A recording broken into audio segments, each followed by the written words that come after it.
네, 2교시 시작하겠습니다.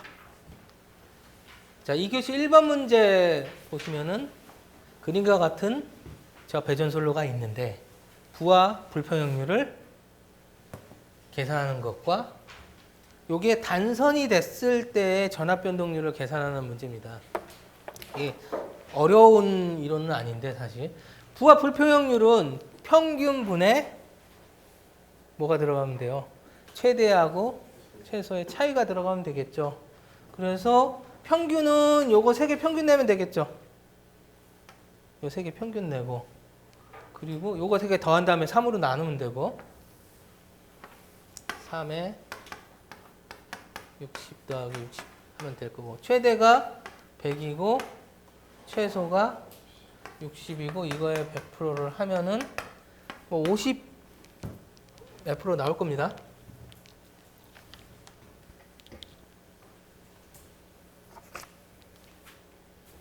(54.55% 나온답니다. 54.5% 나오고 54.5% 나오고 자 그리고 단선이 됐을 때가 문제인데 이 단선이 되기 전이라고 하면은 얘가 접지가 돼 있기 때문에 중성선은 항상 영전위로 봐야겠죠. 여기가 영전위가 되겠지. 중성점이 이동을 안 하니까. 영전위가 돼 있는 상태에서 불평형분은 다 어디로? 중성선으로 다 흐르겠죠. 근데 이 단선이 되고 나면 중성선으로 불평형분이 안 흐르면 어떻게 돼? 이 안에서 돌잖아요. 그럼 뭘 바꿔? 중성점의 전위를 바꾸겠죠.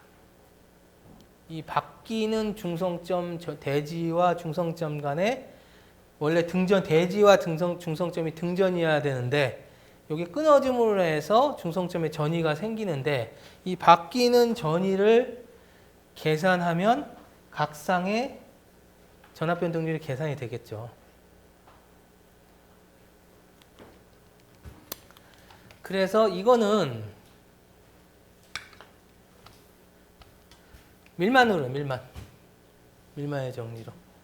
밀만의 정리로 하는 게 가장 심플합니다. 해서 밀만 얘는 이제 y v 제곱이 i니까 아니지 p지 y 제곱이 p니까 이 부하 용량을 v 제곱으로 나누면 y 값이 계산되죠. 그래서 이렇게 3개를 다 계산하면 YA는 2.066이고 YB는 1.249 B하고 C는 같고 그렇게 되겠죠. 그래서 밀만에 의해서 요거를 다 밀만의 정리에 의해서 계산을 해보면 이게 플러스 40V가 나온다 이거죠. 플러스 40V. 그럼 이게 플러스 40V가 나오면 중성점이 여기서 요만큼 40V만큼 이동됐다는 거잖아요. 요걸 잘 해석을 해야 돼. 이게 만약에 벡터로 나오면 그 벡터에 맞춰야 돼. 근데 이제 계산된 결과가 여기로 40V가 이동됐다라는 얘기니까 대지와 중성점 간의 전위가 요 방향으로 40V라는 얘기예요, 지금. 밀만으로 했을 때. 그러면 결국은 각상의 전위를 계산할 때 원래 전위에 얘는 마이너스 40V 될 거고 얘도 요 전위에 마이너스 40을 해서 계산을 하면 요런 전위가 나와서 요런 벡터를 갖겠죠. 근데 여기서 문제가 뭐였어? 전압 변동률을 계산하라고 그랬죠. 전압 변동률을 원래 거 전압 기준으로 해서 계산을 해주면 되겠죠. 저는 그 전압에 맞춰서 그렇게 어려운 건 아닌데 발송 이거는 우리 쪽보다 건축 쪽에 가까운 건축 기출이었습니다. 얘가 건축 기출 문제였습니다. 그래서 조금 당황해 하실 수도 있었던 문제일 겁니다. 2번 보겠습니다. 이제 VPP 이제 가상발전소 얘는 지금 분사형 전원을 그냥 한 덩어리로 보는 거예요. 한 덩어리로 봐서 통합 관리 하는 시스템. 요 목적은 뭐예요? VPP 하는 사실 목적은 진짜 목적은 이거지. 우리 KPX나 이제 이런 데서 우리 분사형전이 너무 많잖아요. 그걸 다 관리할 수가 있어, 없어요? 없잖아요. 그러니까 중간에 누군가의 중개 사업자를 하나 두고서 그 중개 사업자하고만 개통 운영자 측이 관리를 하고 이제 그 개개의 분사형 전원들은 중개 사업자가 다 관리를 하게 하면 조금 더 효율적으로 할 수 있지 않을까 해서 사실 시작된 거죠. 그래서 시작이 된 거고 이제 구조는 중개 사업자가 있고 분사형 전원과 중개 사업자들이 계약을 합니다. 계약을 하고 개통 운영자의 지시에 따라서 운영을 하면 되는 거예요. 근데 이제 이렇게 분사형 전원 입장에서는 이 중개 사업자를 거치냐 안 거치냐의 차이가 좀 있잖아요. 뭔가 베네핏이 있어야 될 거잖아요. 그래서 이쪽에서 이쪽으로 정상금을 주고요. 이 정상금을 뭐 6대 4나 뭐 7대 3 정도로 얘네하고 나눠요. 중개 사업자하고 분사형 사업자하고. 이게 이제 전력 중개 사업이면서 지금 우리 하고 있는 VPP 형태입니다. VPP 형태인데 이게 실제 계약을 해보면 원띠기예요, 원띠기. 2원, 3원 이래요. 킬로와트아워에 한 2원, 3원 정도. 제가 수업 때 계약서도 보여드렸잖아요. 계약서 보여드렸죠.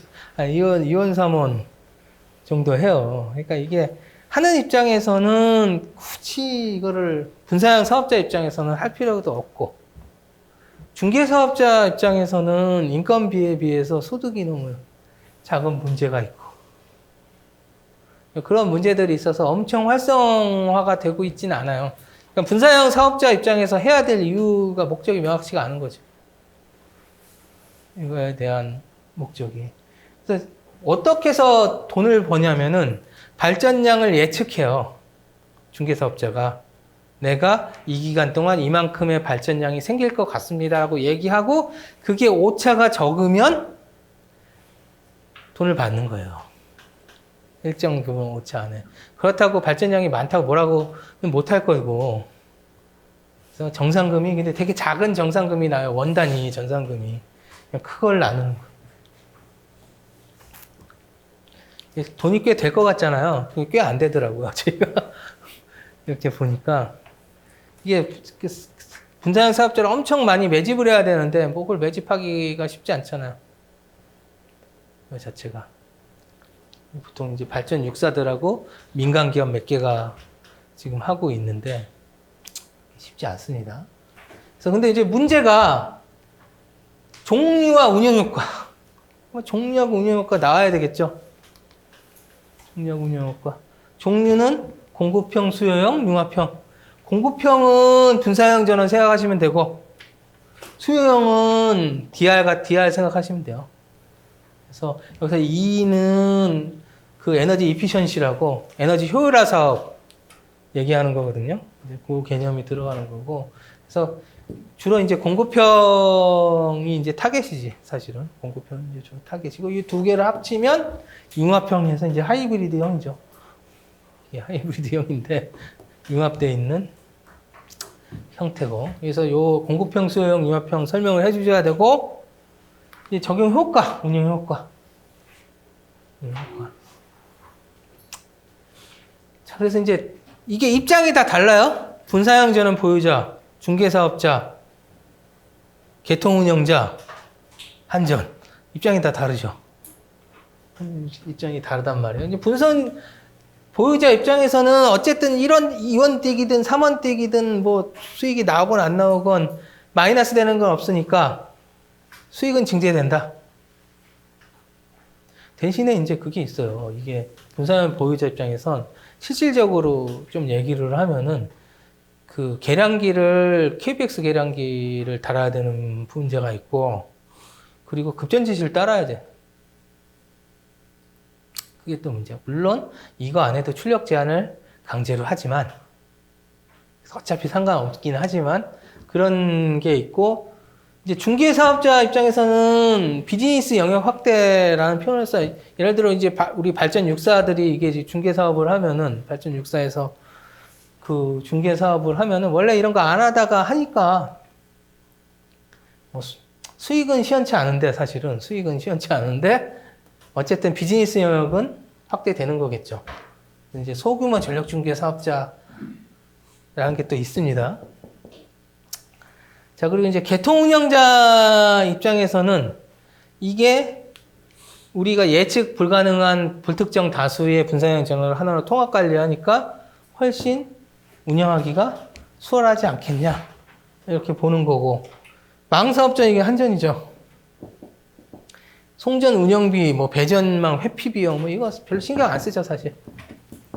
그래도 이제 공식적인 효과니까 들어가야 되고 이제 정부는 뭐 이제 분산형 재원을 이제 효율적으로 관리할 수 있다라는 취지가 있겠죠.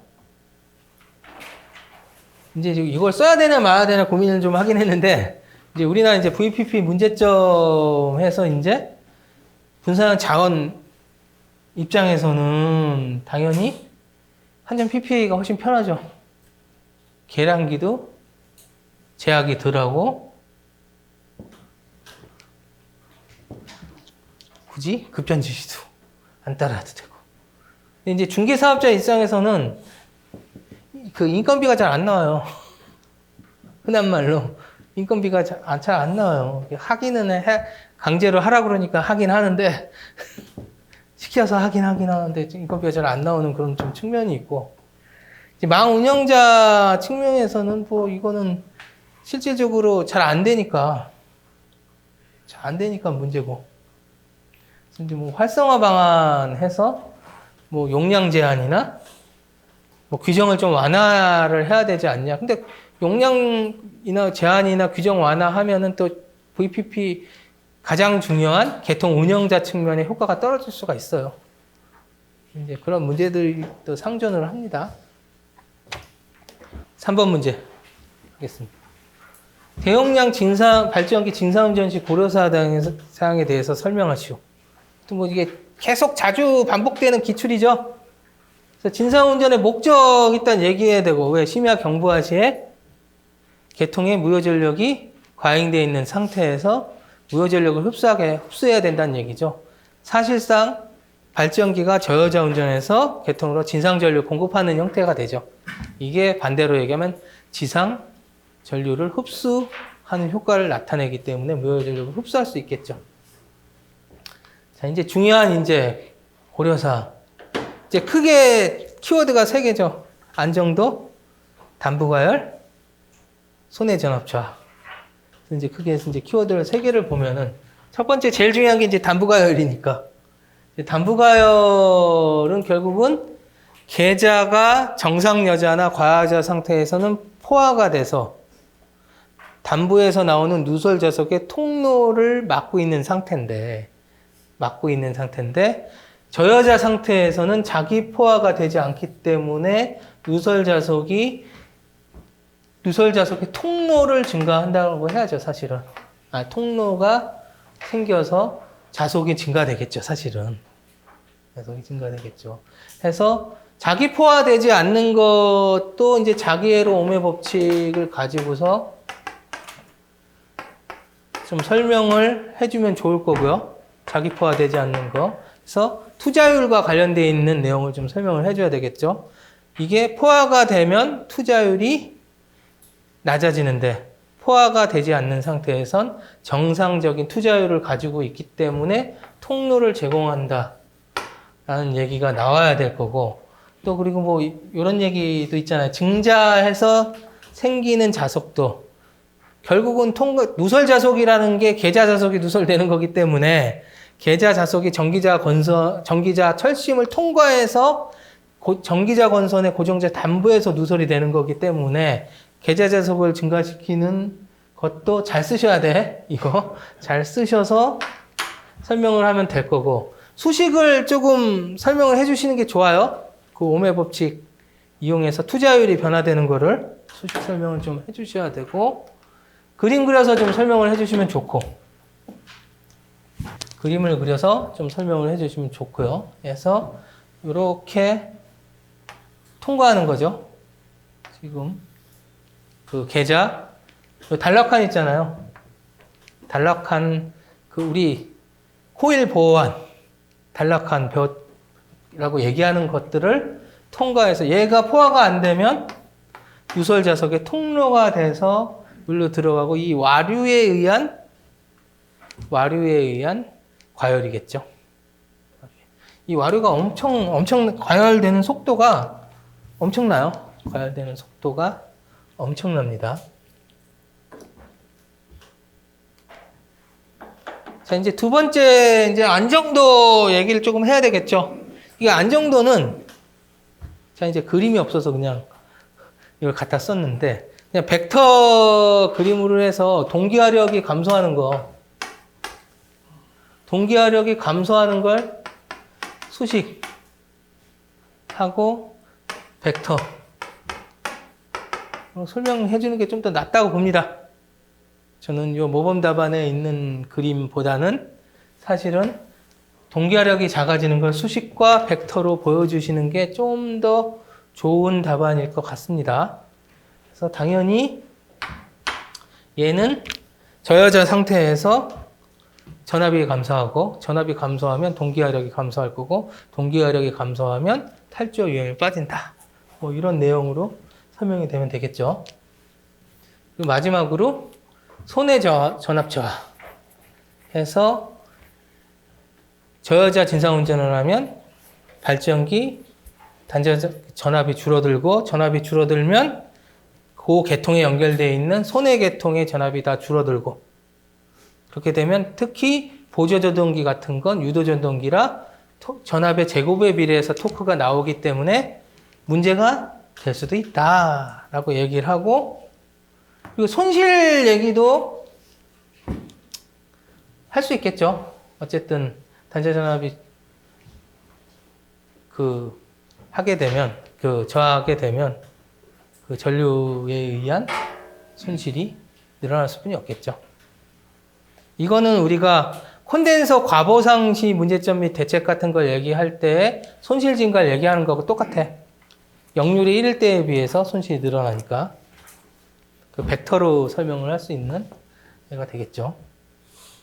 이제 대책을 사실은 저여자 진상 운전을 하지 말자라는 대책이 아니고, 저여자 진상 운전을 했을 때 뭐 단부 가열도 되고 손의 저하도 떨어지고 안정도도 좀 감소를 하니 그런 차원의 대책을 뭐 얘기할 수 있지 않냐라고 해서 25점이다 보니까 대책을 아주 좀 간단하게 쓰면, 이제 고정자 단부 가열은 철심, 단부에 냉각용 덕트 설치하거나 동스크린 같은 것도 있을 거고요. 안정도는 뭐 다 알고 있는 거죠. AVR이죠 뭐. AVR에 그 부정여자, UEL 있는 거 얘기할 수 있을 거고, 손의 전압 저하 대책은 이것도 뻔하죠. 손에 설비용 변압기가 있으면 돼요. 손에 별도의 변압기를 설치해서 5% 이내로 억제를 한대요, 실제로. 전압 강화를 5% 이내로 실제로 억제를 한다. 이렇게 정리되어 주시면 되겠죠. 예, 4번 보겠습니다. 전력계통 부하 모델의 종류에 대해서 설명해라. 그래서 뭐 부하 모델 설명하려면 일단 일부하 곡선 하나 그려주고, 그리고 부하 응답 모델에 대해서 좀 얘기를 해야 되겠죠. 그 부하 응답 모델은 이제 구성 요소에 따른 분석에는 구하는 방법이 있을 거고, 실측에 의한 방법이 있을 거고. 자, 부하의 특성은 부하 수요 모델하고 응답 모델이 있는데, 우리가 특성 해석할 때 뭘 쓴다? 응답 모델 쓴다. 자, 그래서 종류별 특징을 설명을 해야 되겠죠. 그래서 우리가 숱하게 얘기하는 V 제곱에 비례한 일정 임피던스 모델 설명을 하시고, 요거에 그래프 같은 것 조금 제곱에 비례하니까 그래프 같은 것 좀 이렇게 좀 그려주시면 좋습니다. 그 1승에 비례한 거 P하고 V의 관계를 그래프로, V 제곱에 비례한 거 1승에 비례한 거 0승에 비례한 거잖아요. 해서 그래프 같은 것 좀 하나 그려주셔야 되고, 일정 전류 모델은 V1승에 비례하잖아요. 그래서 이제 거의 직선으로 그려주시면 되고요. 그리고 뭐뭐 어떤 거 예가 있다라는 거 정도 좀 설명해 주시면 좋을 것 같고, 일정 전력 모델은 0승에 비례하니까 전압 변화에도 P가 일정한 형태 직선으로 그려주시면 되겠죠. 직선으로 그려주시면 되고, 얘는 이제 그 얘기를 조금 해야지. 일정 전력 모델은 우리가 이제 정전력 부하라고 하잖아요. 이거를 이제 전압 안정도를 얘기할 때, 우리가 보통 전압이 떨어지면 부하가 감소를 해야 되잖아. 근데 얘는 그대로 있어. 그래서 어떠한 이유로 이제 전압이 떨어지면 뭐가 늘어나? 전류가 늘어나. 전류가 늘어나면 송전선로의 무효전력 손실이 제곱에 비례해서 늘어나. 그러면 전압이, 부하가 변동이 없는 상태에서 전압이 떨어져. 그러면 다시 전류가 늘어나. 그럼 송전선로 무효전력 손실이 더 제곱에 비해서 더 늘어나. 무한 반복이죠? 뭐가 돼? 전압 붕괴가 오죠? 이게 다 관계가 있어요. 전압 안정도하고도 관계가 있고, 우리가 전압 안정, 고유 송전용량, 이쪽하고도 다 관련이 있는 얘기입니다. 이게. 요런 내용이 좀 설명이 돼줘야 되겠죠? 이런 내용에서. 그래프 설명하시고, 요런 전압 부하 특성. 예를 들어, 아까 1승하고 2승짜리는 우리가 뭐 예비력 확보할 때 배전용 TR 템 낮추면 부하 떨어지는 거에 또 응동을 하잖아요. 그래서 전압 안정에 좋은 애고, 그런 것들을 좀 부수적으로 설명을 해주셔야 된다는 얘기예요. 딱 책에 있는, 우리 기본서에 있는 내용만 갖고 딱 쓰시면 딱 그만큼만 점수가 나오겠죠. 특히 이번 시험은 조금 기본적인 내용들이 많다 보니까 그런 것들이 좀 변별력을 가질 겁니다. 그리고 요 세 가지를 뭐라 그래요? 또 진모델이라고 하죠. 진모델이라고 얘기하는 것도 뭐 그냥 또 부연 설명해 주시면 좋을 것 같고요. 예, 원자력 5번 문제 하겠습니다. 자, 원자력 발전에 관련해서 아래 사항에 대해서 설명하시오. 자, 1번이 고속 증식로 물어봤죠. 자, 우리가 전압비를 가지고서 1보다 크면 고속 증식로,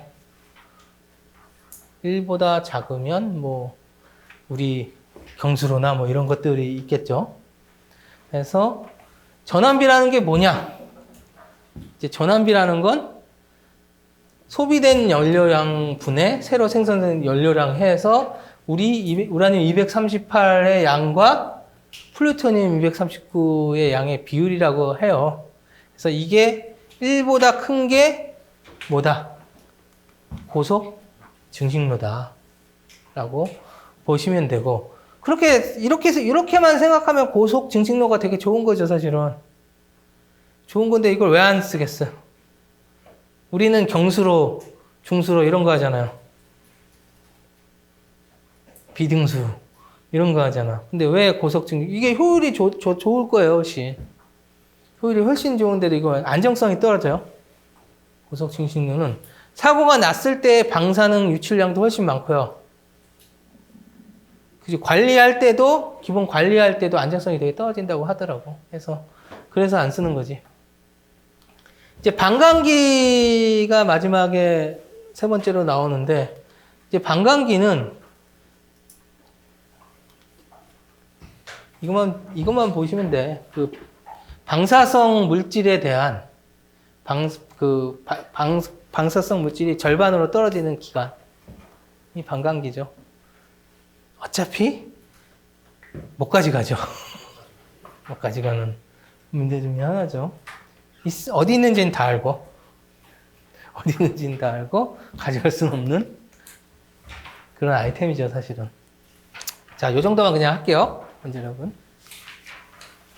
네, 6번. 자, 지중 케이블 진단법 중에 VLF. 그래서 그 중에서 내전압 시험, 탄델 시험, 부분방전 시험에 대해서 설명하시오. 이거는 뭐 기출에도 있고요. 기출에 있으니 우리가 모의고사를 많이 풀어볼 수뿐이 없겠죠. 모의고사에 있어서 많이 풀어볼 수뿐이 없는 아이템입니다. 그래서 이제 열화에 대해서 아주 간단하게 좀 설명을 하고, 이것도 뭐 열화에 대해서 너무 길게 설명할 필요도 없어요. 지면도 없는데 아주 간단하게 설명을 해주시고, 이제 VF 시험에 대해서 또 간단하게 장단점 정도 설명해 주고, 제일 핵심은 이거죠. VLF는 우리가 VLF 쓰기 전에 했던 시험 방법이 뭐예요? DC 내전압 인가법이었죠. 그 고전압 인가법이었는데, 그 고전압 인가법의 단점이 뭐예요? 공간전압 축적이 돼서 나중에 가압을 하면 뻥뻥 터지더라. 그래서 공간전압 축적을 막기 위해서 교류를 하자 이거죠, 교류.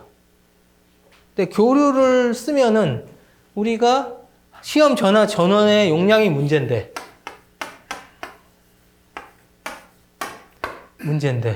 여기 오메가에 2파이 F가 있다 보니 주파수를 very low frequency로 낮추면, 뭐 100분의 1로 낮추면 뭐가 용량이 100분의 1이 되는 거고, 500분의 1로 낮추면 500분의 1이 된다라는 얘기예요. 그래서 결국은 공간전압 미축적 시험 용량을 감소시킬 수 있다라는 내용하고, 너무 주파수가 낮으면 DC랑 차이가 없잖아. 주파수라는 건 결국 이 왔다 갔다 하는 건데, 주파수가 낮다라는 얘기는 이렇게 길게 이렇게 간다는 얘기인데, 이런 증류하고 차이가 없잖아.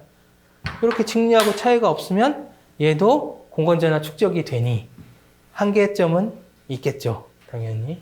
그래서 이 원리를 이용한 게 VLF 시험법이고, 이 내용이 조금 들어가 주는 게 무조건 좋아요. VLF 문제는 이 내용 설명이 무조건 들어가야 되고, 그런 내용들이 좀 설명이 돼 있죠.